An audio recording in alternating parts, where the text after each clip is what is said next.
नून लीगी रहनुमा अता तारड़ का कहना है कि दूसरों को चोर कहने वाला खुद बड़ा चोर निकला है। इमरान न्याजी और बुज़दार गठजोड़ ने मुल्क को दोनों हाथों से लूटा है। उन्होंने कहा कि इमरान न्याजी ने मुल्क को तबाही के किनारे तक पहुंचा दिया। 6 दिन की डेडलाइन देने वाले के मुंतजिर हैं।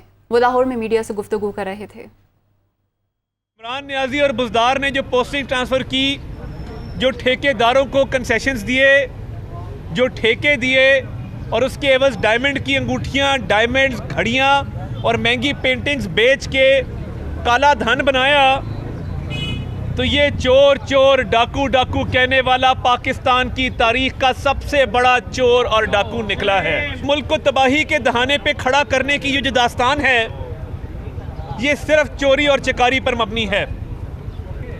इसने 3.5 साल कोई मंसूबा नहीं लगाया, 1 मेगावाट बिजली नहीं लगाई, कोई बड़ी मोटरवे नहीं बनाई, कोई अवामी फलाह का बड़ा मंसूबा नहीं बनाया और लूट मार की, जिसका खमियाजा कौम भुगत रही है।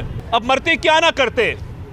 कहा कि मैं 6 दिन बाद लौटूंगा। खान साहब, 6 दिन तो कब के गुजर गए। हम चशमबरा हैं, हम मुंतज़िर हैं कि आप कब आएंगे।